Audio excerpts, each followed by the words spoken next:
आप सभी को वसंत पंचमी की बहुत बहुत शुभकामनाएं। विद्यार्थियों के लिए वसंत पंचमी का पर्व बहुत ही खास होता है। इस दिन माता सरस्वती की पूजा करने से ज्ञान में वृद्धि का आशीर्वाद मिलता है और इस बार वसंत पंचमी पर बहुत सारे शुभ योग बन रहे हैं। वैसे तो वसंत पंचमी के दिन अबूझ मुहूर्त रहता है। इस दिन आप कोई भी शुभ काम कर सकते हैं, किसी भी नए काम की शुरुआत कर सकते हैं, लेकिन इन शुभ योगों में यदि कोई काम किया जाए तो उसमें निश्चित ही सफलता मिलती है। तो आपको बताते हैं साल 2025 में वसंत पंचमी के मुहूर्त के बारे में। कब से कब तक आप माता सरस्वती की पूजा कर सकते हैं, हवन कर सकते हैं। इस बार पंचमी तिथि प्रारंभ होगी 2 फरवरी रविवार को सुबह 9:15 से और समाप्त होगी 3 फरवरी दिन सोमवार को सुबह 6:52 पर। पंचमी तिथि भले ही 2 दिन हो, लेकिन अधिकतर जगह पर केवल और केवल 2 फरवरी रविवार के दिन ही वसंत पंचमी का त्योहार मनाया जाएगा। हालांकि कुछ जगह पर 3 फरवरी को भी सुबह के समय वसंत पंचमी की पूजा की जाएगी। रविवार के दिन ब्रह्म मुहूर्त सुबह 5:33 से 6:21 तक रहेगा। सूर्योदय होगा सुबह 7:10 पर, सूर्यास्त शाम 6:10 पर। इस बार सर्वार्थ सिद्धि योग में वसंत पंचमी मनाई जाएगी और इस दिन शिव योग सुबह 9:14 तक रहेगा और बाद में सिद्ध योग प्रारंभ हो जाएगा। राहु काल शाम 4:30 से 6 बजे तक रहेगा। भद्रा काल प्रारंभ होगा एक दिन पहले यानी 1 फरवरी शनिवार की रात 10:26 से और भद्रा काल की समाप्ति होगी 2 फरवरी रविवार को सुबह 9:14 तक।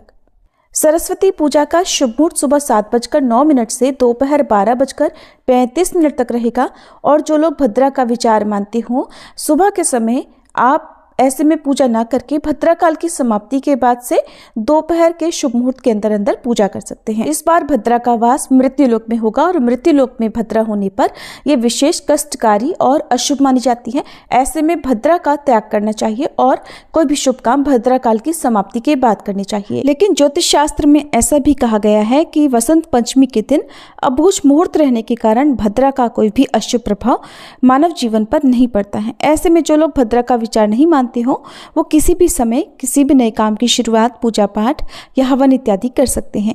ये आपकी धारणाओं के ऊपर है, आपकी श्रद्धा के ऊपर है। माँ सरस्वती की पूजा करने के लिए सबसे पहले आप सरस्वती माता की प्रतिमा या तस्वीर को आसन पर विराजित करें। आसन के नीचे पीला, सफेद या केसरिया रंग का वस्त्र बिछाना चाहिए। माता की पूजा में पीले और सफेद पुष्पों का प्रयोग अधिक से अधिक करना चाहिए। सरस्वती माता को प्रसाद के तौर पर अर्पित करने के लिए बूंदी, खीर, मालपुआ या मौसमी फल, यानी इस मौसम में जो भी फल आपको आसानी से मिल सके वो आप मंदिर में रखें। फिर माँ सरस्वती को लाल चंदन का तिलक लगाएं। सबसे पहले विघ्नहर्ता भगवान गणेश जी की पूजा अवश्य करनी चाहिए। माँ सरस्वती को पीले वस्त्र समर्पित करें, पीली चुनरी, पीले रंग के फूलों से श्रृंगार करें। माँ सरस्वती का ध्यान करते हुए कहें, या कुंदेन्दु तुषार हार धवला, या शुभ्र वस्त्रावृता, या वीणा वरदंड मंडित करा, या श्वेत पद्मासना, या ब्रह्माच्युत शंकरा प्रभृति भी देवी सदा वंदिता, सा मां पातु सरस्वती भगवती निशेष जाड्यापहा। इसके बाद एक फूल लेकर उसमें चंदन और अक्षत लगाकर अपनी कॉपी किताब पर रखें। विद्यार्थियों को अपने शिक्षा से जुड़ी हुई सामग्रियों का पूजन इस दिन अवश्य करना चाहिए। इसके अलावा कला संगीत से जुड़े हुए लोगों को भी अपने अपने वाद्य यंत्रों का पूजन आज के दिन अवश्य करना चाहिए। सबसे अंत में सरस्वती माता की आरती करके प्रसाद बांटना चाहिए।